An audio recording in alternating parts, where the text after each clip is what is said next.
Selamat sore, salam jumpa dan kembali selama 60 menit ke depan kami akan mengajak Anda untuk bergabung bersama kami untuk membahas tentang topik kita yang cukup menarik, yaitu tentang peran Ombudsman dalam peningkatan pelayanan publik khususnya di Kalimantan Tengah. Dan seperti biasanya kami akan mengajak Anda yang ada di rumah untuk bergabung, berikan masukan dan saran terkait topik kita pada kesempatan sore hari ini. Dan saya langsung memperkenalkan 3 orang narasumber dan tentunya akan banyak membahas tentang bagaimana sih sebenarnya pelayanan publik yang dapat diterima, dilaporkan, dan apakah sudah ditindaklanjuti. Saya langsung memperkenalkan mereka bertiga. Yang paling ujung yaitu kita langsung ada Pak Edi Surya Chandra, Koordinator Pengawasan Ombudsman Kalimantan Tengah. Dan yang di tengah ini adalah Lede Lapril Awat, Wakil Ketua Ombudsman Kalteng. Dan yang di samping saya ini yaitu Hendra Wijaya Iban, Ketua Ombudsman Kalimantan Tengah. Selamat sore. Sore. Ya, kalau tidak salah ini untuk boleh dikatakan angkatan ataupun masa periode yang kedua ya. Kalau yang terdulu sudah masa baktinya sudah selesai dan sekarang yang terpilih ini adalah kaum mudanya lagi.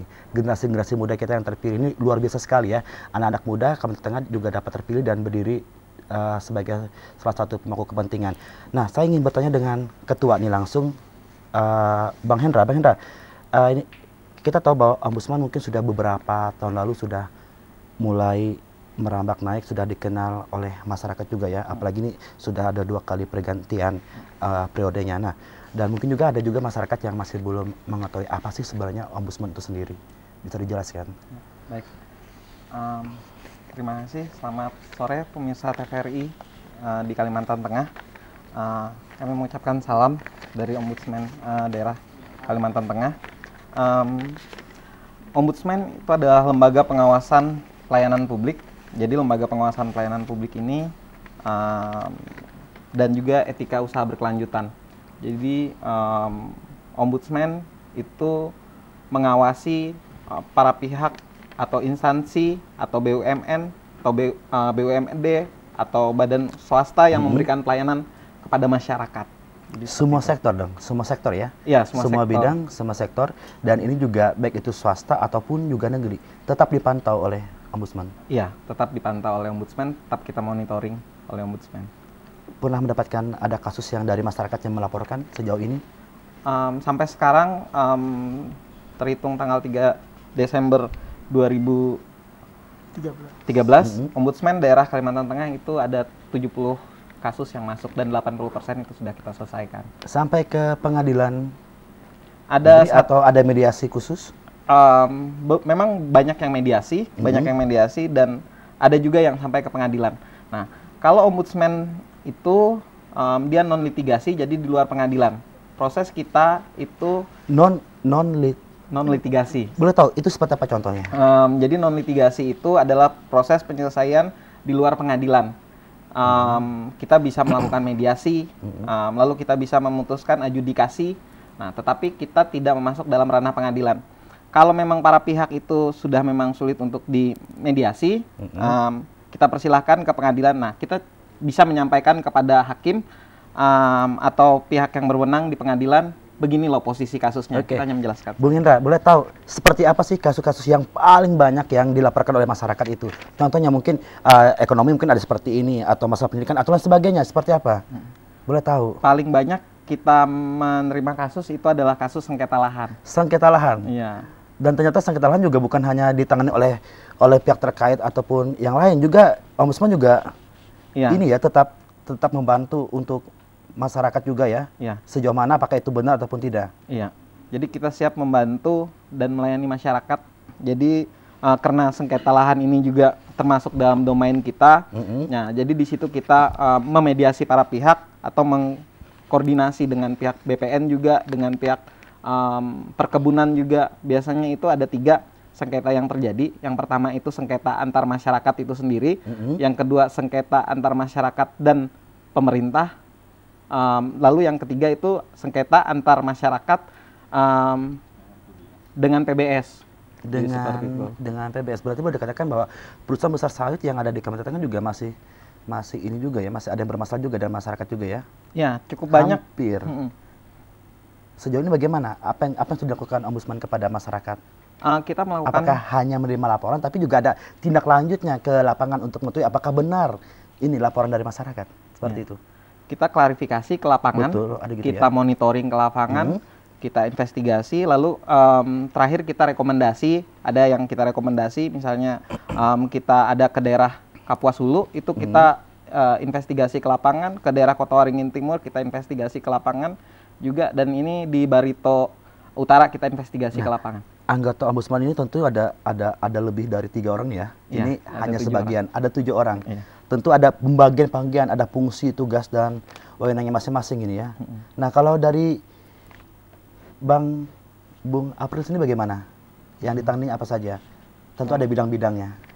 Kalau saya lebih banyak menjurus kepada beberapa sektor, sepertinya konflik sengketa lahan yang dikatakan oleh Pak Ketua, kemudian bagian pendidikan, kemudian pendidikan juga ya? Iya, pendidikan. Pokoknya kita Ombudsman ini setiap ranah kita bisa masuk, Mas.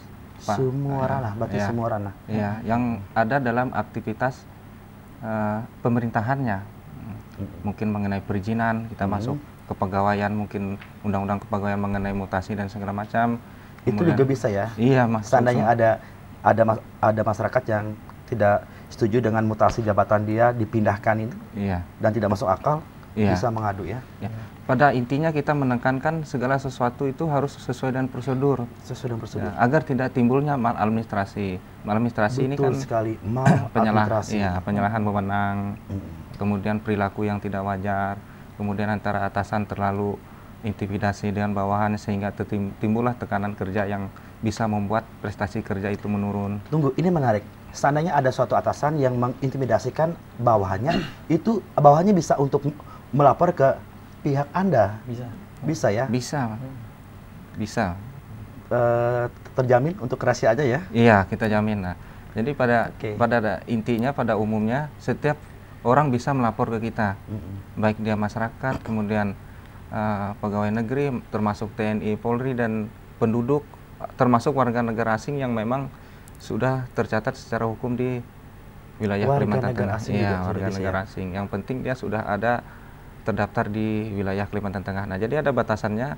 Ombudsman daerah Provinsi Kalimantan Tengah ini hanya menyelesaikan laporan pada kapasitasnya itu di wilayah hukum Kalimantan Tengah saja. Ya. Apakah Ombudsman ini juga ada di tiap kabupaten? Atau masih di Provinsi Kalimantan Tengah? Iya, masih di provinsi. Masih di Provinsi Kalimantan Tengah. Tapi dari tiap kabupaten itu ada nggak yang masuk-masukan data seperti itu? Ada, kita ada membentuk posko-posko di daerah, dan kita juga merencanakan ke depannya itu kita akan audiensi menyamakan persepsi juga dengan bupati dari daerah agar membentuk ombudsman di daerah.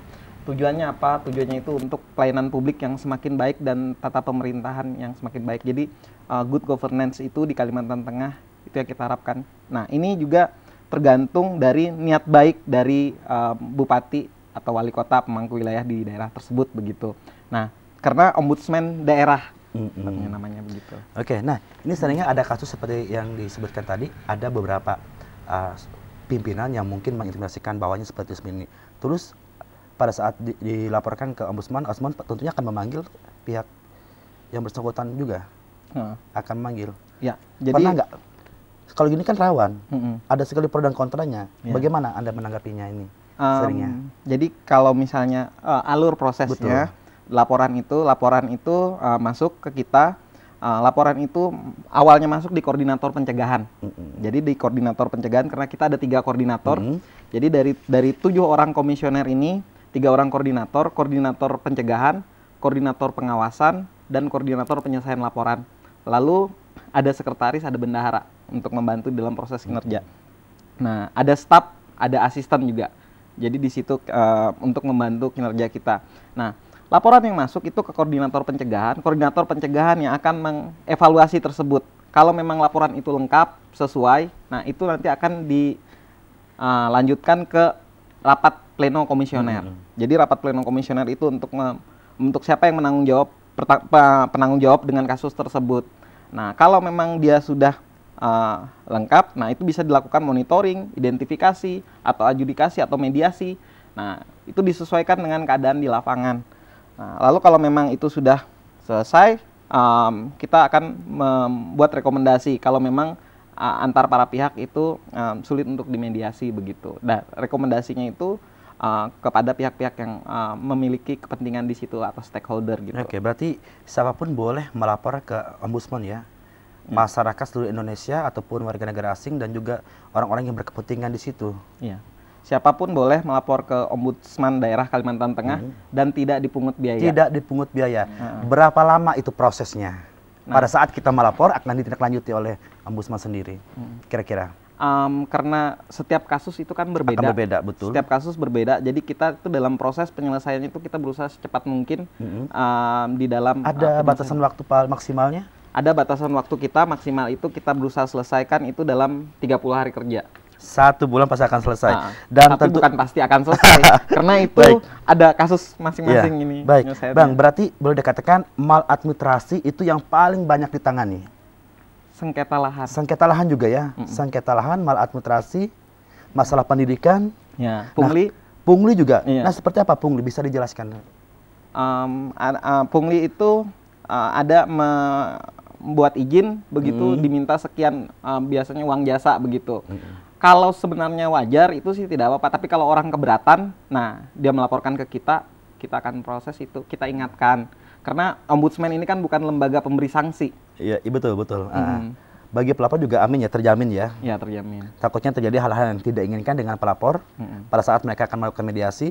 Setelah pulang dari mediasi, terjadi hal yang tidak diinginkan. Takutnya masalah itu yang kita takutkan kan? Iya, betul. Berarti betul ya, siapapun boleh melapor di sana dan diproses oleh ombudsman sendiri. Tadi dikatakan ada 3 koordinator.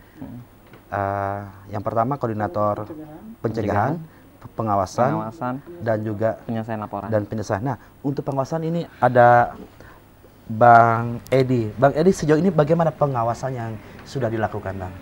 Pada prinsipnya saya membantu ketua, ya, diberi kepercayaan dalam hal melakukan pengawasan secara internal. Bagaimana mekanisme penyelesaian laporan, juga mekanisme kerja kita itu secara internal. Kemudian keluar, kita juga melakukan monitoring, baik terhadap rekomendasi yang sudah kita berikan maupun terhadap proses pelayanan publik yang diberikan oleh penyelenggara negara, terutama di lingkup Provinsi Kalimantan Tengah. Itu berarti semuanya sudah ya. Nah, ini langkah-langkah yang sudah dilakukan oleh Ombudsman Kalimantan Tengah sendiri sih dalam rangka membantu meningkatkan mutu pelayanan publik di Kalimantan Tengah, baik itu badan usaha milik daerah, negara, swasta ataupun negeri. Bagaimana, Bang, yang sudah dilakukan? Yang kita lakukan, kita mengingatkan kepada sekolah-sekolah misalnya itu supaya tidak melakukan pungli. Lalu kita mendorong juga kepada pihak pemerintah daerah agar ada perda pelayanan publik, juga ada standar pelayanan minimal di setiap dinas atau instansi. Kita juga berusaha bekerja sama juga dengan komisi yang lainnya, komisi informasi misalnya di dalam proses keterbukaan informasi. Jadi kalau ada beberapa kasus yang kita rujuk saling berhubungan ya, saling berkoordinasi juga ya dengan komisi itu komisi yang lain, dengan komisi penyiaran, komisi lalu dengan KPU begitu. Jadi kalau memang ada karena yang sifatnya publik ini kan luas, masyarakat ini luas, jadi kita selalu berkoordinasi. Jadi nah, apakah setiap laporan yang diberikan oleh masyarakat itu selalu ditanggapi atau tidak? Atau ada standar laporannya yang harus ditanggapi itu? Seperti apa? Jadi setiap laporan itu kita terima dengan baik, kita layani masyarakat dengan baik, lalu kita pelajari juga di situ. Nah, koordinator pencegahan yang menentukan apakah ini memang berkasnya ini lengkap, sesuai. Kalau memang sudah berkasnya lengkap, sesuai, identifikasi berkas tersebut, baru itu diajukan ke rapat pleno. Nah, begitu. Tetapi siapapun ada rapat pleno juga ya untuk menentukan apakah ini layak untuk terus dimajukan atau ini hanya sekedar main-main dari masyarakat gitu ya. Berarti memang betul banyak juga ya. Ada masyarakat yang mungkin bertanya ataupun mengajukan kasus-kasusnya ya. Ada beberapa kasus itu juga sebenarnya kan di luar kewenangan kita. Makanya biasanya ada seperti itu juga. Seperti apa? Makanya biasanya kita kan sebenarnya kewenangan kita jelas gitu kan. Kaitannya dengan maladministrasi sebenarnya. Bagaimana kita menciptakan pelayanan yang baik yang diberikan oleh penyelenggara negara maupun penyelenggara swasta. Nah, dalam kaitannya dengan hal tersebut, gitu kan, seringkali kan masyarakat datang ke kita membawa persoalannya. Nah, di sana kita melakukan konsultasi. Dari konsultasi itulah seringkali kita memberikan arahan sehingga di mana ruang kita bisa bergerak dari ombudsman daerah. Kalau memang itu di luar kewenangan kita akan mengarahkan ke institusi yang memang berwenang untuk menangani. Seperti itu prosesnya. Berarti memang ada juga seperti gitu ya, dan hampir banyak juga tuh. Ini untuk agar masyarakat juga tahu di Kalimantan Tengah mengetahui letak kantor ini di mana, bukanya jam berapa. Siapa tahu nanti ada dari masyarakat yang ingin datang berkunjung ke sana, boleh kita tahu. Alamat kantor kita itu di Jalan RT Amilono nomor 2. RT Amilono nomor 2 di seberang Universitas Muhammadiyah. Jadi di samping posko pemadam kebakaran hutan dan lahan. Jadi di situ. Jam bukanya itu jam 8 sampai dengan jam setengah 4. Dan tidak dipungut biaya ya? Tidak dipungut biaya. Baik, berarti tugas Ombudsman ini adalah menerima dan meninjaki laporan masyarakat ya atas tindakan-tindakan yang mungkin mereka kecewa ataupun kurang puas apa yang dilakukan oleh atasan ataupun dari orang lain ataupun dari apapun itu ya. Ini kan hampir semua sektor yang ditangani. Tadi saya tertarik dengan masalah pendidikan. Seperti apa tuh masalah pendidikan, kasus yang ditangani? Masalah pendidikan contohnya salah satu yang biasanya pada umumnya ya, pada akhir tahun ajaran ataupun penerimaan tahun ajaran baru itu kan ada penerimaan ijazah atau pengambilan ijazah. Disitulah biasanya tingkat rawan pungli itu muncul. Nah, sebenarnya pengambilan ijazah ini tidak dipungut biaya. Nah, tapi dalam pengambilan itu ada ditentukan biaya sekian-sekian sehingga 25.000 ya, atau mungkin 50.000 atau dimasukin biaya pembangunan dan segala macam yang sebenarnya tidak berkaitan dengan pengambilan ijazah. Nah, disitulah segi maladministrasi yang saya maksudkan dalam ranah pendidikan tadi, sehingga kita tindak lanjuti, kita surati kepala dinas untuk memberitahukan kepada kepala sekolah masing-masing bahwa untuk pengambilan ijazah karena itu memang tidak dipungut biaya, tidak bisa diaturkan bahwa ini ketentuannya. Apabila memang seperti itu bisa didudukan kembali dengan para wali ataupun orang tua murid sehingga ada kesepakatan kesepakatan dilibatkan, tidak sepihak keputusannya. Nah, itulah salah satu contoh yang bisa kita gambarkan mengenai dalam dunia pendidikan. Berarti ada yang puas dan ada yang tidak puas nanti dengan menerima keputusan itu ya? Iya, betul. Otomatis harus dijalankan sesuai dengan aturan mainnya. Iya, sesuai aturan mainnya. Baik, nah itu kalau untuk masalah pendidikan kebanyakan memang masalah pungutan liar ya. Iya, pungutan liar. Nah, kalau untuk sengketa lahan tadi sejauh ini apakah sudah selesai? Banyak juga yang memang masih belum selesai.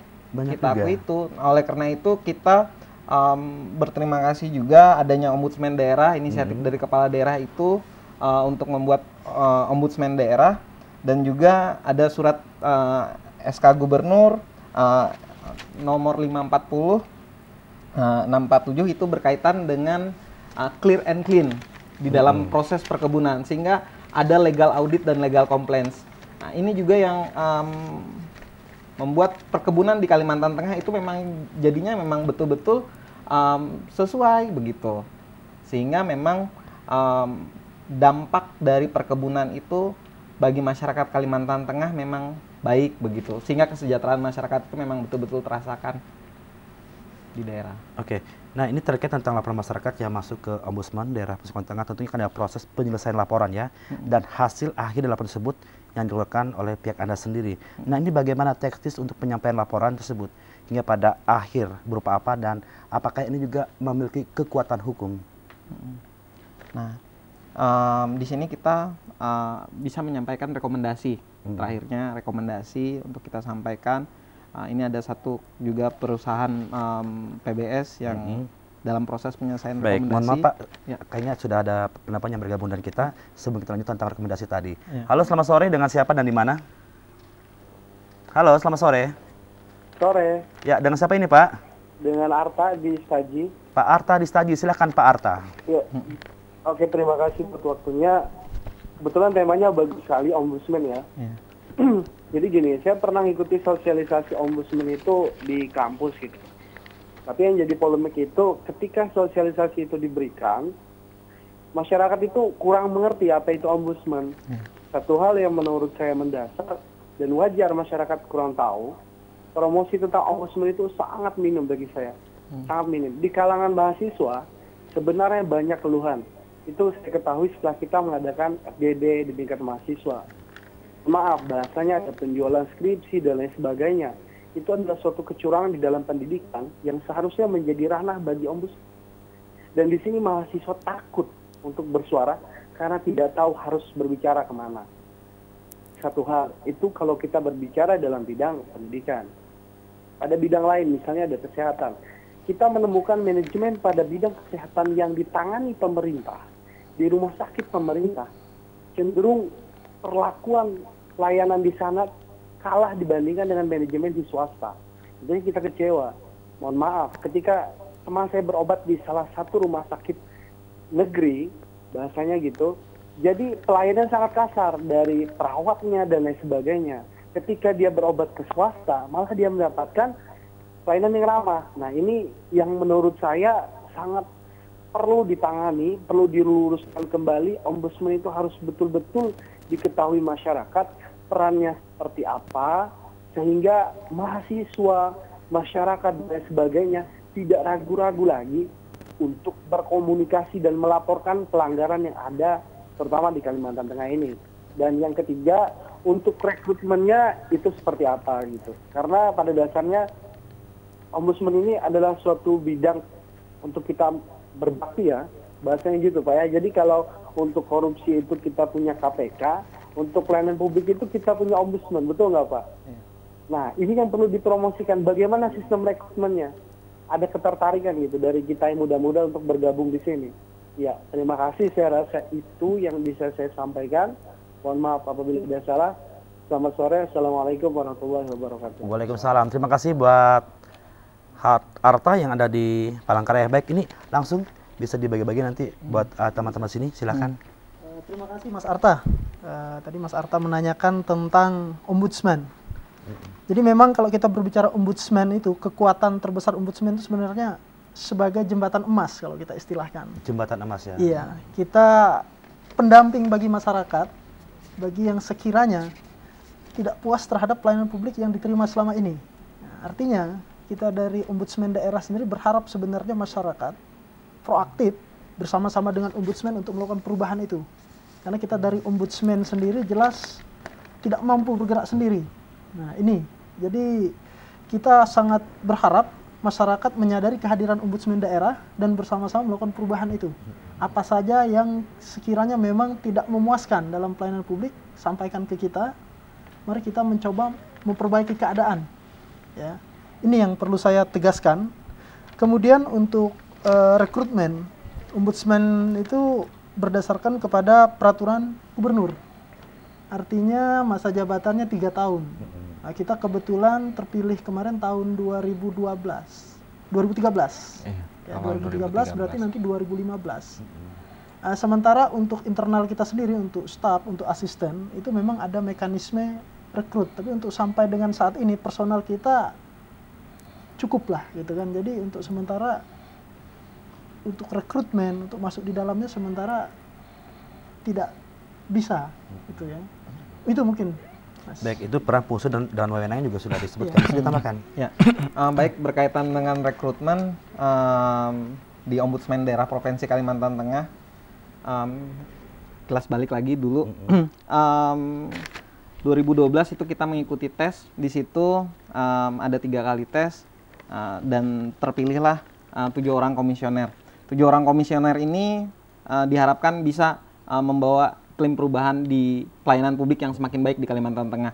Nah, kami menyambut baik bagi rekan-rekan atau adik-adik mahasiswa yang ingin berminat, ingin bergabung juga.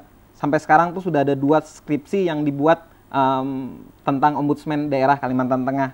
Dan syukur itu nilai mahasiswanya A semua. Jadi kalau mau belajar, ayo kita belajar sama-sama di Ombudsman Daerah Kalimantan Tengah. Dan pelayanan publik ini luas sifatnya, jadi bagi yang tertarik, kami sangat senang sekali, kami terbuka untuk menerima. Dan kedepannya kalau memang nanti selesai, lulus, itu bisa menjadi komisioner juga, ada syarat-syaratnya disesuaikan dengan Pergub, dan bisa juga nanti jadi staf atau jadi asisten begitu. Memang untuk sementara ini kita tidak ada perekrutan, nanti yang akan datang mungkin ada perekrutan. Tapi kalau untuk belajar kita sangat menyambut baik sekali. Kami juga adalah pembelajar begitu. Jadi awalnya juga dalam proses pelajaran. Oke, baik. Sebelum kita lanjut lagi Bang, kita angkat lagi telepon yang telah bergabung. Halo, selamat sore. Halo, dan rupanya terputus dan kita masih menunggu kebersamaan Anda bersama kami. Baik, nah apa yang dikatakan oleh adik kita mahasiswa dari Arta tadi bahwa apakah bisa untuk mahasiswa ataupun pelajar mereka memberikan laporan dengan ketidakpuasan mereka terhadap suatu hal? Bisa. Ya, bisa. Jadi semua mahasiswa ataupun pelajar itu bisa melaporkan ke kita. Nah, dalam bentuk laporan ini kita tidak menuntut juga bagi pelapor untuk memberikan atau menimbulkan identitasnya. Kita bisa memberikan perlindungan bahwa identitas pelapor tidak diterakkan. Nah, tapi sepanjang yang dilaporkan itu tidak dalam bentuk konteksnya itu surat kaleng, artinya masalah itu memang bisa dipertanggungjawabkan kedudukannya. Nah, contoh seperti yang disampaikan ada mahasiswa di dalam suatu universitas adanya mungkin maladministrasi, kemudian pemotongan dan segala macamnya, menyangkut pungli dan segalanya, bisa laporkan ke kita. Nah, karena merasa kadang-kadang ini kan adik-adik siswa ataupun adik-adik mahasiswa ini kan kalau melaporkan takut gitu kan, mungkin ada intimidasi dari dosen atau dari segala, bisa disembunyikan identitasnya. Tinggal kami menindaklanjuti sepanjang masalah itu masuk dalam konteks. Itu menindaklanjuti ada 1 bulan ya, dan kita tahu kapan itu akan selesai masalahnya, ada batasan juga kan? Kalau kita untuk menyelesaikan masalah, kita kan artinya kita dalam 1 bulan itu kita berusaha maksimal begitu. Betul. Tapi dalam proses penyelesaian masalah setiap kasus itu kan berbeda-beda. Nah, kita tidak bisa menargetkan harus 1 bulan selesai kasus ini. Pada saat itu kita memberikan, Anda akan memberikan rekomendasi ya terhadap kedua belah pihak ini ya. Ada yang memang diberikan rekomendasi, ada yang memang kita mediasi atau monitoring begitu. Ada nggak? Tidak semua harus. Ada nggak beberapa kasus yang sudah ditangani, sudah dilakukan, sudah diberikan rekomendasi, tapi ada juga beberapa pihak ini yang tetap tidak mengindahkan hal itu. Ada. Nah, apa yang dilakukan? Jadi kalau ada juga seperti itu. Iya, ada. Kalau yang misalnya itu kan ke pengadilan. Betul. Nanti karena kita non litigasi kan, kita bukan lembaga pemberi sanksi begitu. Nah, kalau yang direkomendasi ada juga kita berikan begitu. Tapi lebih banyak itu kita berusaha memediasi para pihak dengan musyawarah mufakat secara unsur kekeluargaan. Jadi seperti itu begitu. Sebagian besar hasilnya memang bagus ya. Ternyata terbukti 80% kita selesai dari 70 dengan kasus. adanya mediasi ya. Dengan adanya mediasi. Mengumpulkan kedua pihak yang saling bersengketa. Iya, pihak yang bersengketa dan juga melibatkan misalnya kalau sengketa tanah melibatkan BPN. Nah, BPN yang juga proaktif begitu, karena kita dari BPN itu data-datanya juga bagaimana tentang lokasi tanah ini misalnya dia bersengketa tanah tersebut. Nah, untuk masalah pendidikan tadi sudah dikatakan, sakit lain juga sudah dikatakan. Nah, untuk pelayanan kesehatan, apakah pernah juga ada masyarakat yang melaporkan bahwa ketidakpuasan mereka dengan pelayanan dari beberapa rumah sakit kita yang ada sini? Kita tidak usah menyebutkan apa itu tidak etis untuk menyebutkan nama rumah sakitnya, yang demikian ada nggak? Sayangnya sampai sekarang itu masih belum ada tentang kesehatan. Nah, itu juga kita juga tidak mau seolah-olah kita yang membuatnya jadi ribut, tapi kita berusaha juga untuk rumah sakit itu semakin baik standar pelayanannya. Masyarakat memang betul-betul harus proaktif juga ya? Iya. Baik, mohon maaf Bang, sebelum kita angkat telepon masuk. Halo, selamat sore. Halo, selamat sore, dengan siapa dan di mana ini? Halo. Ya, dengan siapa ini Pak? Dengan Pak Lukas ini di Palangkaraya. Pak Lukas, silakan Pak Lukas. Ya, saya tertarik sekali dengan pembicaraan dari Bapak yang satu itu, yang sebelah kanan itu, Ombudsman adalah jembatan emas untuk masyarakat dalam hal penyelesaian masalah. Yang ingin saya tanyakan, beberapa bulan warga masyarakat Tumapuro telah menyampaikan laporan kepada Ombudsman. Sampai hari ini mana hasilnya? Kapan itu penyelesaiannya? Itu saya tertarik, itu mana komitmennya jembatan emas untuk warga masyarakat penyelesaian masalah. Sekarang saya tuntut. Sudah berapa lama itu Pak Ishak? Tumapuro itu terkait sengketa lahan dengan PT Susantri tidak ada penyelesaian sampai saat ini. Tolong buktikan bahwa Ombudsman itu bisa. Kalau tidak bisa, limpahkan segera atau beri pernyataan kepada masyarakat bahwa kami tidak mampu menyelesaikan permasalahan. Karena kami menilai perbuatan PBS itu perbuatan maladministrasi. Maladministrasi. Iya. Itu yang kami serahkan laporan kepada Ombudsman. Sekarang saya tuntut janji Ombudsman. Mohon maaf Pak Ishak, sudah berapa lama Pak Ishak memberikan laporan? 2 bulan Pak. Pak Lukas ini Pak. Dan Pak Baik. Ishak. 2 bulan, baik. Terima kasih Pak Lukas. Selamat sore. Baik. Oke, saya tunggu Pak. Terima kasih. Baik, silakan langsung Pak Ketua. Baik, jadi hari ini rekomendasi itu telah saya tanda tangani. Rekomendasi itu telah saya tanda tangani dan sudah saya dikirimkan karena kebetulan wakil ketua yang menangani kasus tersebut, beliau yang ini, kita tidak bisa yang serta-merta langsung mengambil keputusan begini loh. Tapi kita harus cross check dulu ya, Cross check dulu, hati-hati. Kita ada turun berapa ke lapangan. betul, turun ke lapangan. Kita turun ke lapangan, kita ke Tumbang Puruh itu Tumbang Puruh daerah Kapuas Hulu. Kapuas Hulu ya, masuk ke dalam ya. Iya, Kapuas Hulu masuk ke dalam. Kita berusaha lah dengan berbagai macam kemampuan kita yang ada begitu. Saya juga teman-teman juga baru sekali itu ke daerah itu begitu. Nah, kita berusaha untuk menyelesaikannya. Nah, hari ini itu sudah selesai. Nah, sudah siap diberikan tadi lagi penggandaan. Tadi lagi penggandaan. Jadi di situ sudah selesai diberikan rekomendasi sudah diberikan, dan kapan akan diambil, bisa diambil apa diantar atau nanti dari tiap lapor yang akan mengambilkan rekomendasi itu?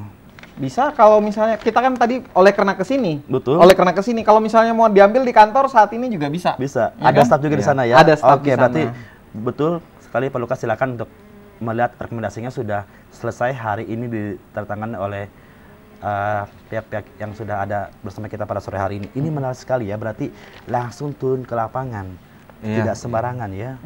Cross checknya itu ya. Ya betul. Jadi tahapnya untuk konflik sengketa lahan ini kita kebanyakan porsinya ke lapangan. Jadi pengertiannya ya investigasi. Jadi para pihak kita hadirkan dari PBS Perkebunan Sawit, yaitu dalam status terlapor, kemudian pelapor, objek sengketa atau substansi laporannya mengenai konflik sengketa lahan, termasuk yang Tumbang Puruh yang dikatakan oleh Pak Lukas.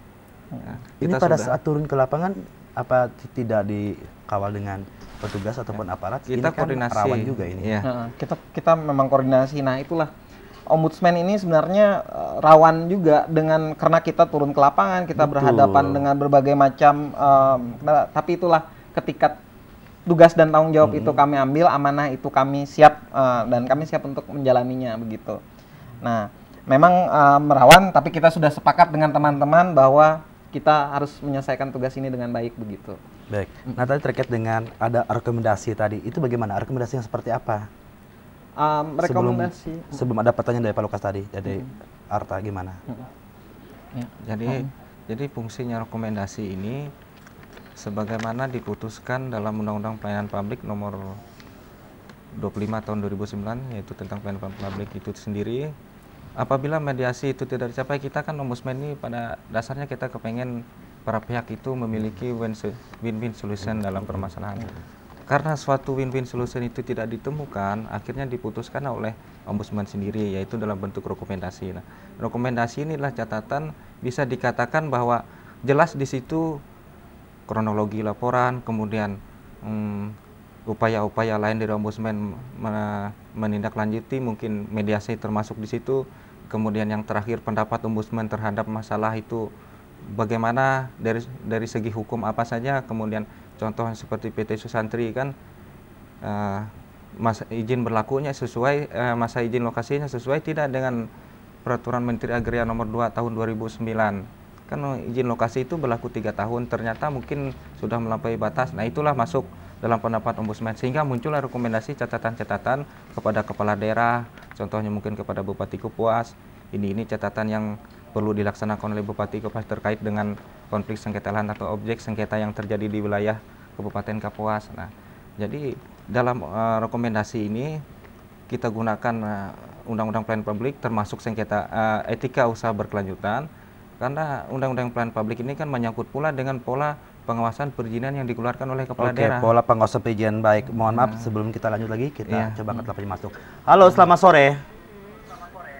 Sore. Ya, dengan siapa ini, Pak? Dengan Bapak Richard William. Oke, Pak Richard, silakan. Ini mau menanyakan ini. Kemarin ada penangkapan yang dilakukan oleh Polsek Cempaka Hulu. Ya, itu tadi atas dasar laporan dari perusahaan PT Mukti Sawit Kahuripan. Mukti Sawit Kahuripan. Yaitu kejadiannya bulan Oktober tahun 2013. Oktober. Nah, jadi atas dasar laporan perusahaan yang tadi 3 orang buruh panen di atas lahan keluarga Ari Dewar itu ditahan karena dituduh ya tadi mencuri buah PT Mukti Sawit Kahuripan. Nah, padahal lahan itu lahan milik keluarga Ari Dewar yang sudah bersertifikat. Memang di situ penanamannya oleh PT Makin, dan PT Makin sudah mengakui bahwa pihak PT Makin telah melakukan salah garap. Jadi kami kemarin sudah melakukan upaya, yaitu tadi mengajukan pengaduan ke Polda karena ingin ketemu Bapak Kapolda untuk menjabarkan berikut bukti-buktinya, tidak bisa. Dan kemarin kami sudah melaporkan juga ke Propam Polda Kalteng, yaitu tadi terhadap tindakan polisi yang tidak profesional. Karena atas dasar pengaduan, polisi tidak meminta keterangan bukti-bukti atas kepemilikan PT Makin. Karena lahan tersebut di luar HGU PT Makin. Dan kami minta bantuan dari pihak pemerintah daerah, khususnya DPRD provinsi, yaitu tadi kemarin supaya permasalahan ini diadakan gelar perkara di Mapolda Kalteng. Karena kami tentu saja kurang begitu yakin atas kinerja Polres Kodim. Itu terima kasih Pak, gimana tanggapannya? Baik, terima kasih Pak. Ini langsung dari Sampit, Kabupaten Kalteng Timur. Silakan ditanggapin. Baik, berkaitan dengan saya memang memahami dan saya mempelajari juga kasusnya Makin Group ini di lokasi lahannya Pak Ari Dewar itu. Jadi di situ kita dengan pihak kepolisian memang sudah ada melaksanakan zona integritas penandatanganan ini dengan pihak Kapolda Kalimantan Tengah dan juga berikutnya dengan Polres-Polres di Kalimantan Tengah. Nah, prosedur di Ombudsman Daerah Kalimantan Tengah itu laporan itu disampaikan kepada kita, untuk kita pelajari tadi. Lengkap dengan bukti faktanya juga ya? Iya, lengkap dengan bukti faktanya. Karena kita tidak menginginkan itu surat kaleng begitu atau fitnah atau apa saja. Nah, di sini nanti kami siap untuk menindaklanjuti itu. Kita akan berusaha ini dikoordinasikan dengan pihak kepolisian daerah. Nanti bisa Pak Wakil Ketua dengan Pak Koordinator Pengawasan yang untuk menindaklanjuti kalau memang misalnya Bapak dari Cempaka Hulu ini ingin melaporkan ke Ombudsman Daerah Kalimantan Tengah begitu. Siap untuk menerima ataupun menunggu kedatangan dari Pak Richard ya? Iya, datang aja Pak, kita tunggu. Dan tidak dipungut biaya Pak. Mumpung teman-teman kita semua ini masih muda semuanya, banyak sekali yang harus dilakukan mereka. Ini luar biasa sekali, kualitasnya luar biasa sekali ya. Baik, nah kalau seperti kasus yang ditangani nanti jika ada Pak Richard datang seperti ini tentu akan membutuhkan waktu yang lama. Soalnya ada beberapa lintas sektoral yang harus ditanya, itu gimana? Apakah pada saat kita datang ke sana juga mereka juga berkenaan nggak, mau nggak ikut dengan kita? Pernah nggak mengalami kasus seperti itu? Kalau dengan pihak kepolisian daerah kita sudah sering berkomunikasi, jadi lebih mudah dan lebih cepat di dalam proses penanganan kasusnya. Kalau dengan lintas lain? Sama juga ya? Sama juga. Nah, karena apa? Karena pada waktu itu juga kita sudah ada penandatanganan zona integritas dengan pihak kepolisian daerah. Zona integritas berarti di seluruh Kalimantan Tengah sudah dilakukan itu? Iya. Nah, hingga saat ini berapa jumlah kasus yang sudah masuk ke dalam Ombudsman Kalteng? Dan berapa yang sudah selesai di tahun kepemimpinan Anda ini? 2013 kan baru ini. Sudah ada berapa?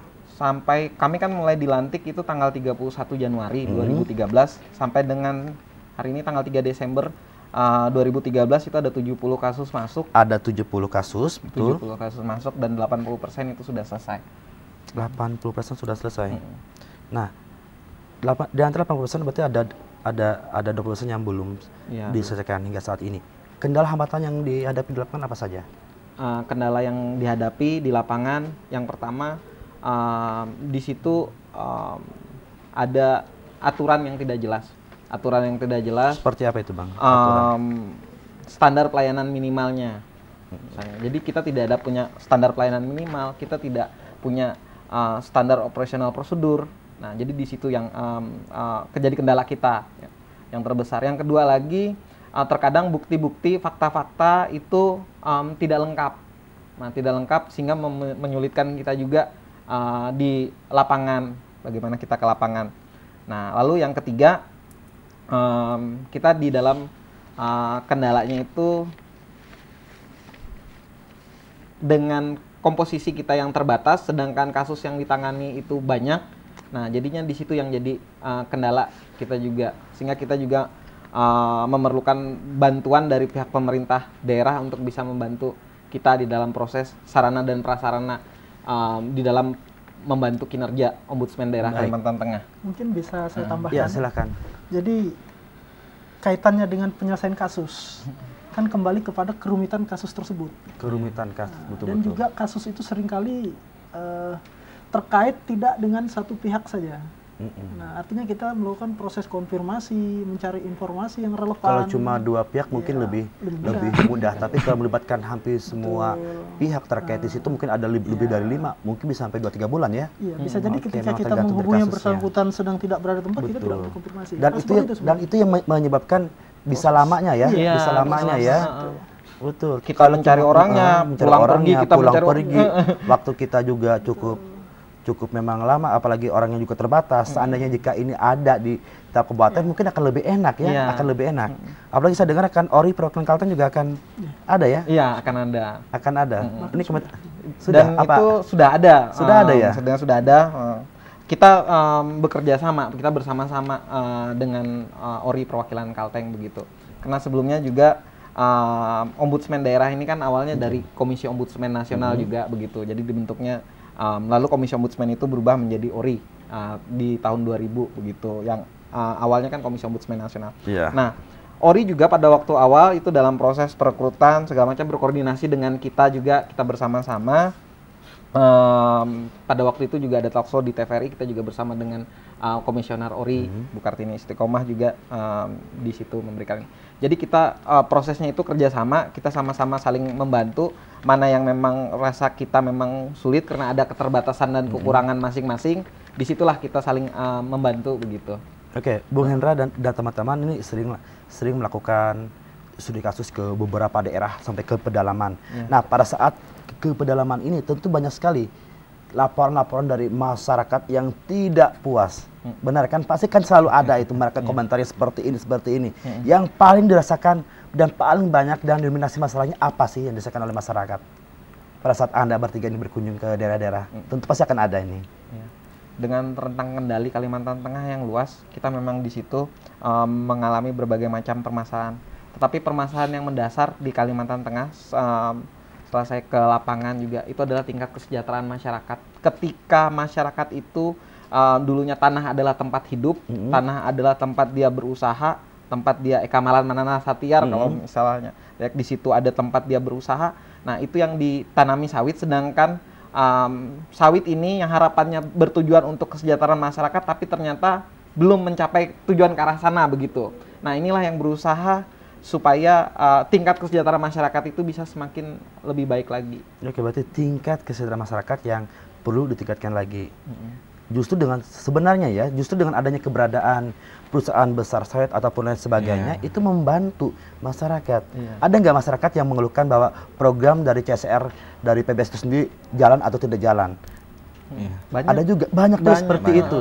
Berarti ini memang betul-betul banyak sekali, banyak sekali berkatakan ini berjibun sekali masalah-masalah yang akan dihadapi dan ditangani oleh anda bertiga ini dengan teman-teman di dalamnya ada 7 orang ini.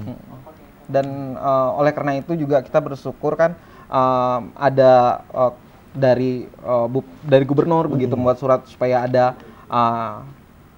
legal audit dan legal complaint begitu. Jadi memang perusahaan-perusahaan yang memang betul-betul ingin bertujuan berinvestasi di Kalimantan Tengah untuk kesejahteraan itu memang harus memiliki rekomendasi dulu ya. Salah satunya dari Ombudsman sendiri. Seandainya itu harusnya seperti itu ya. Kita kan di pelayanan publiknya begitu. Jadi itu kan bupati atau gubernur yang arahnya ke situ gitu. Karena memang di dalam Perda Perkebunan itu kan mengaturnya tidak ada ombudsman memberikan segala rekomendasi. Tapi yang jelas bahwa kesejahteraan masyarakat itu yang diperlukan oleh masyarakat saat ini begitu. Sudah masyarakat ini luas sekali. Iya. Iya. Dari berbagai sektor, berbagai lini kehidupan ini. Berarti hampir semua sektor nih semuanya mencakup semuanya nih.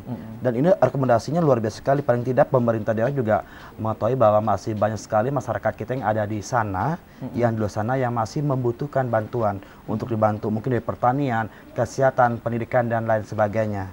Dan itu harus betul-betul diperhatikan. Jangan hanya untuk menerima laporan, namun juga tidak ditindaklanjuti. Nah tadi yang saya mengutip apa yang dikatakan oleh adik mahasiswa kita tadi, kalau salah si Arta tadi bilang, ini benar nggak sih sosialisasi yang diberikan oleh Ombudsman ini sangat minim sekali. Apakah pernah selain di media cetak ataupun media elektronik, pernah nggak memberikan sosialisasi ke tingkat pelajar dan mahasiswa? Soalnya juga mereka juga ingin mengetahui bagaimana sih keberadaan Ombudsman seperti yang dikatakan oleh si Arta tadi. Ya memang kita menyadari ada keterbatasan kekurangan.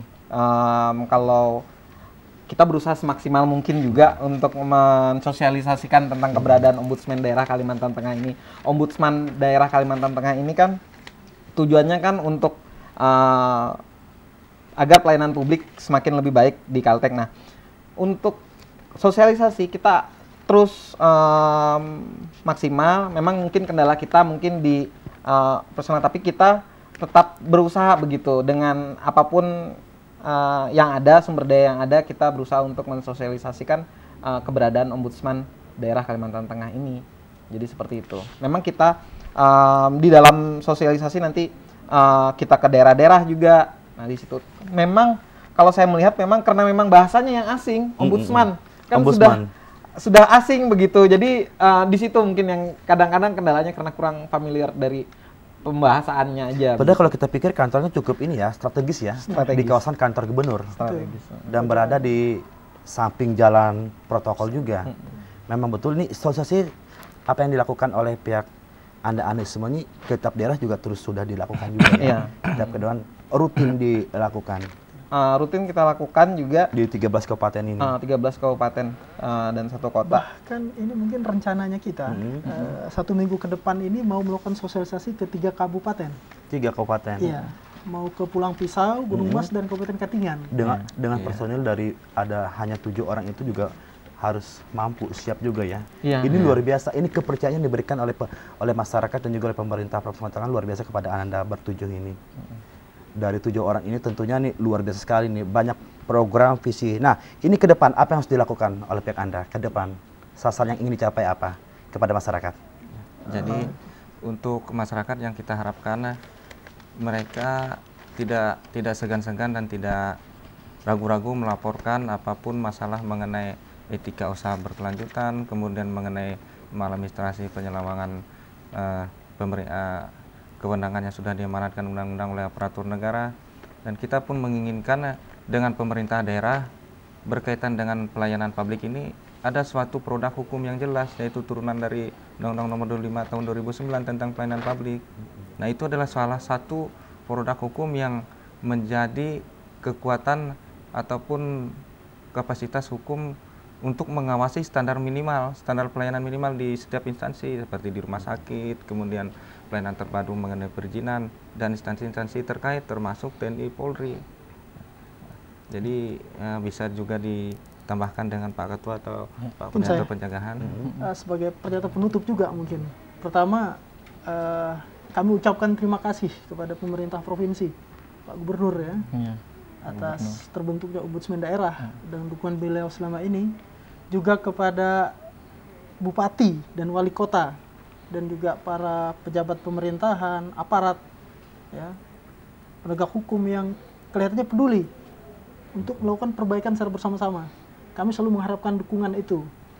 Juga kepada masyarakat, kami berharapnya juga proaktif untuk melakukan konsolidasi sehingga bisa bersama-sama dengan Ombudsman untuk melakukan perbaikan secara terus-menerus. Mungkin itu saja. Betul dikatakan bahwa keberadaan Ombudsman juga tidak akan dapat berdiri bagus tanpa ada dukungan dari semua pihak dan masyarakat di dalamnya, Pak ya. Iya. Dan itu yang harus dilakukan juga. Nah tadi kita hampir ini kelupaan tadi, visi dan misi Ombudsman sendiri di Provinsi Kalimantan Tengah itu seperti apa? Boleh tahu? Visi kita ke depan, kita berusaha menciptakan pelayanan publik di Kalimantan Tengah yang semakin lebih baik, menjadi jembatan emas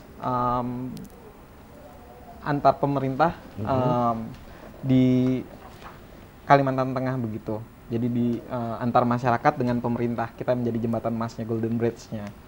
Nah, misi kita supaya pelayanan publik itu menjadi semakin maksimal, ada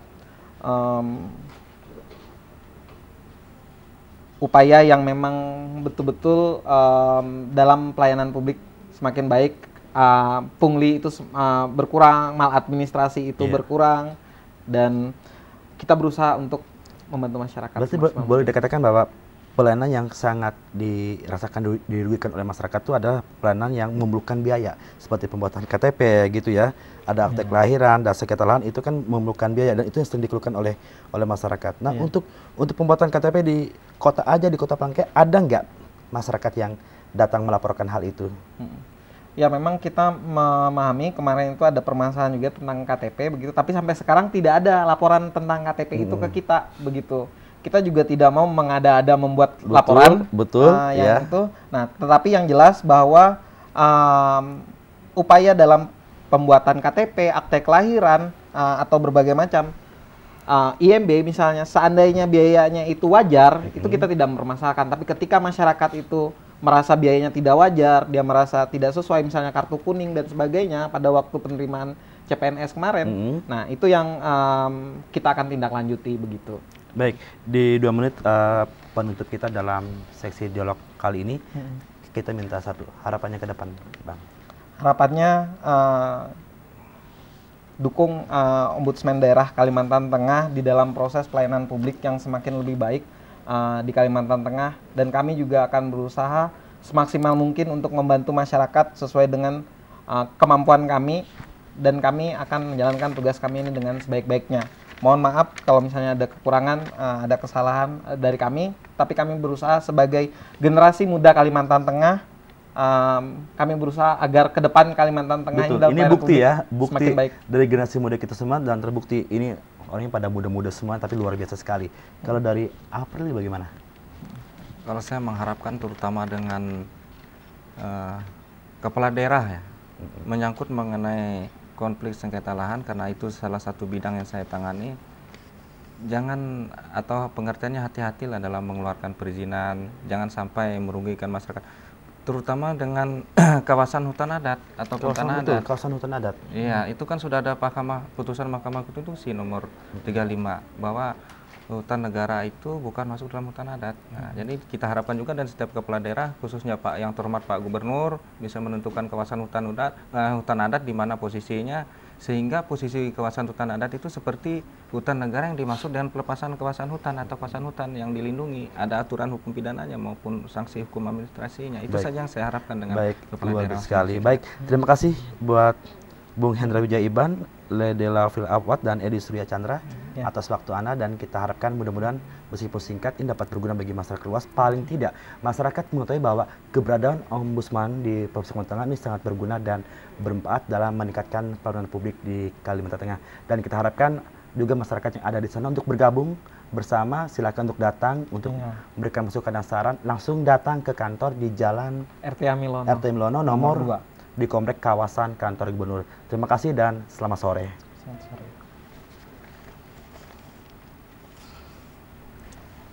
Selamat sore, Pak.